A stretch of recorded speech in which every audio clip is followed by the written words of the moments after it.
আমাক smart meter না লাগে। আসামও স্মার্ট মিটার আন্দোলন কিতা বন্ধ হইতো নাইনি। আমরা সবে চাই যে শান্তশিষ্ট দেশ হোক, মানে দেশও কোনো জাত কোনো ধরনের প্রটেস্ট কোনো জিনিস নিয়ে না হোক, আমরা সবে চাই।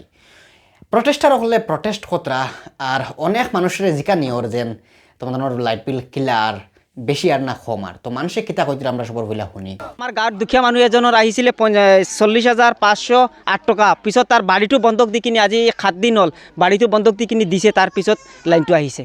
স্মাৰ্ট মিটাৰ লগোৱাৰ পৰা ধৰি বহুত অসুবিধাই পাইছোঁ এতিয়া। কোন টাইমত কি টাইমত কাটি দিয়ে কোনো খেলেই নাই। স্মাৰ্ট মিটাৰ লগোৱাৰ পিছত বিলবিলাক আগতকৈ অধিক আহিছে। লাইট বিল বহুত আহিছে, আগতকৈ 4 গুণা 5 গুণা লাইট ভাড়া হৈছে। বিলবিলাক আগতকৈ বেছি আহিছে। কেনেকৈ আহে? আগত কেনেকৈ আহে? এতিয়া আগত 150 টকা 180 টকা, এতিয়া 350। আমি নিজে স্মার্ট মিটারের একজন ভুক্তভোগী। আগে আমি 2000 টাকা বিল দিতাম, এখন 8 থেকে 10,000 টাকা দিতে লাগে। দেখুন যারা গরিব মানুষ এমন আছে লাইটের বিল, তারা পরিবার চালাইতো লাইটের বিল দিতে লাগে, লাইট ছাড়া চলতে লাগবে আগামী। অন্যদিকে হিমন্ত বিশ্ব শর্মা স্যারে কইতরা যে 2023 সেপ্টেম্বর মাস আর 2024 সেপ্টেম্বর মাসর মানে বিল তুলনা করে যদি চাওয়া হয় তাহলে দেখা যাইব যে বিল বেশি আইছে না। আগৰ বছৰৰ মাহৰ বিলখন তুলনা কৰে তেতিয়ালে দেখিব যে স্মাৰ্ট মিটাৰত বিল বাঢ়িবই নোৱাৰে, বৰঞ্চ স্মাৰ্ট মিটাৰ লগালে মানুহে ইলেক্ট্ৰিচিটি মিতব্যয়িতাৰে ব্যয় কৰে আৰু তাৰ ফলত ইলেক্ট্ৰিচিটিৰ খৰচ কমিহে যায়। সেইকাৰণে কাৰোবাৰ যদি আপত্তি আছে 2024 চনৰ ছেপ্টেম্বৰ আৰু 2023 চনৰ ছেপ্টেম্বৰ মাহৰ বিলখন তুলনা কৰি চালে গম পাব যে স্মাৰ্ট মিটাৰত বিল বঢ়া নাই। মুখ্যমন্ত্রী হিমন্ত বিশ্ব শর্মা স্যারর এই বক্তব্যের পরে অনেক মানুষে কম্পেয়ার করা শুরু করছেন 2023 বিল আর 2024 বিল নিয়ে মানে কম্পেয়ার করা শুরু করছেন। তো একজনে তাই পুরা প্রুফ নিয়ে আইসেন যে মানে 2023 বিল আর 2024 বিল তাই প্রুফ নিয়ে আইসেন আর কি। তো তাইন কিতা কইন আমরা সবার পইলা শুনব। বিভিন্ন অভিযোগ যিবিলাক পোৱা গৈছে, মই আজি কেইটামান বছৰৰ পৰা দেখিছোঁ স্মাৰ্ট মিটাৰ কেন্দ্ৰিক বহু ধৰণৰ অভিযোগ পাই থকা হৈছিল। মই নিজে এক অনুসন্ধান আৰম্ভ কৰিলোঁ আৰু যেতিয়া মোৰ নিজৰ ঘৰত সেই যন্ত্ৰবিধ লাগি গ'ল তাৰপিছত মোৰ অনুসন্ধান কৰিবলৈ বা বিশ্লেষণ কৰি চাবলৈ অতি সহজ হৈ পৰিলে।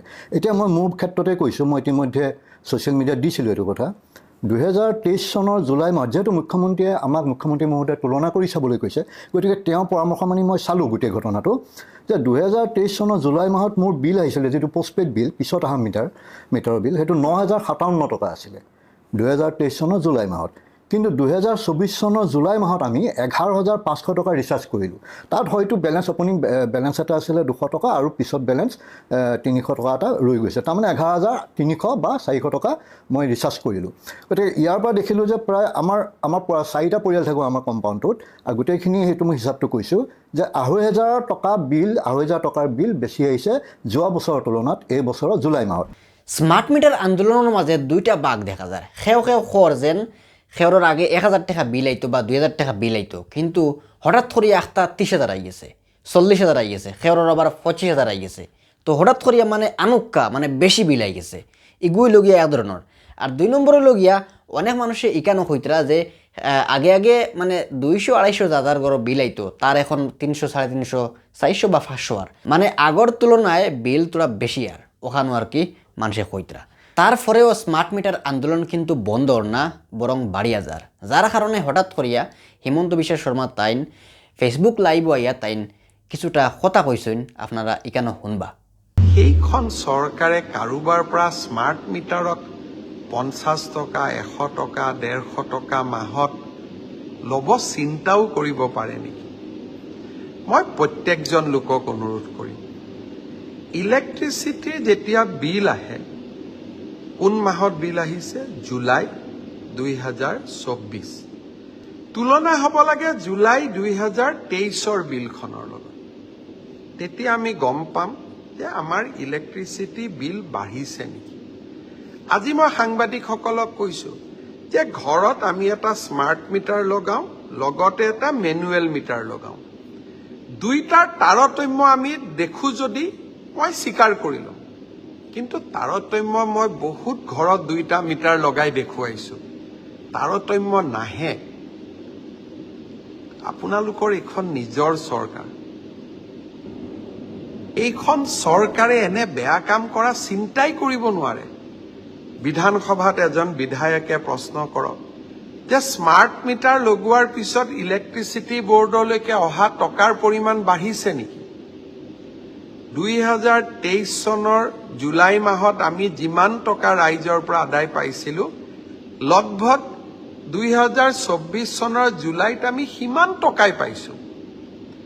চৰকাৰৰ পৰা অহা টকাটো কোনোবাই ইলেক্ট্ৰিচিটি বোৰ্ডৰ একাউণ্টত জমা দিয়া টকাটো কোনোবা ব্যক্তিৰ পকেটলৈকেতো যাব নোৱাৰে।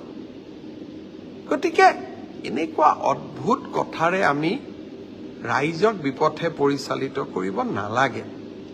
লাহে লাহে গৰম কমি যাব, আমাৰ বিদ্যুতৰ বিলো কমিব। অসমত বিদ্যুতৰ মাচুল মই স্বীকাৰ কৰোঁ বহু ৰাজ্যৰ তুলনাত আমাৰ বেছি, কাৰণ আমাৰ ইয়াত বিদ্যুৎ উৎপাদন নহয়। 2700 মেগাৱাট মোক বিদ্যুৎ লাগে, মই কিনিব লাগে, কিনি পেলাই মই বিদ্যুৎ দিব লাগে। কিন্তু তাৰ মাজতো আমি চেষ্টা কৰিছোঁ অহা বছৰ এপ্ৰিল মাহত আমি 1 টকাকৈ বিদ্যুৎ প্ৰতি ইউনিটত আমি মাচুল কমাবৰ কাৰণে চেষ্টা কৰিম। আবার আমি আর এক শ্রেণীর মানুষ পাইছি, এরাই হইতরা যেন এই স্মার্ট মিটার আওয়ার কারণে এরার কোনো জাত লস হয়েছে না। তো এখানেও আমরা দেখতাম ফাইয়ার হিমন্ত বিশ্ব শর্মা স্যারের আর একটা বয়ান তাই কইতরা যে সরকারে মানুষরে পয়সা দিবার লাগি আইছে, সরকারে মানুষের কাছ থেকে পয়সা নিবার লাগি আইছে না, বা পয়সা নেওয়ার চেষ্টা আসলে করে না, মানুষরে সরকারে দেয়। ওখানেও তাই কইছেন আর কি, ফইলা শুনুকা কিতা কইছেন। স্মাৰ্ট মিটাৰত বেছি টকা আহিলেতো টকাটো গভৰ্ণমেণ্টৰ ঘৰতে আহিব লাগিব, কিন্তু আমাৰটোতো ঘৰত টকাটো অহা নাই। মিটাৰৰ বিলটোতো পাব্লিকে ক'ত দিব? ইলেক্ট্ৰিচিটি বোৰ্ডক দিব। টকাটো ক'ত জমা হ'ব? বোৰ্ডত জমা হ'ব। বোৰ্ডততো বেছি জমা হোৱা নাই। অলপ মানুহে 10 জনে যেতিয়া কয় তেতিয়া 10 জনে ভয়ো খাই যায়।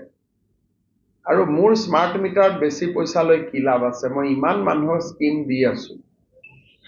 যদি মানুহৰ পৰা টকা মোৰ ল'বই ইচ্ছা, তেতিয়াহ'লে মই অৰুণোদয় নিদিলোহেঁতেন, আয়ুষ্মান অসম কাৰ্ডো নিদিলোহেঁতেন, CM ট্ৰিপলেও নিদিলোহেঁতেন, আমি একোৱেই নকৰিলোহেঁতেন। আমি যদি মানুহৰ পৰা টকা ল'ব লাগে, আমিতো দিয়া গভৰ্ণমেণ্ট হয়, যিমান পাৰোঁ মানুহক দিয়াত আছো।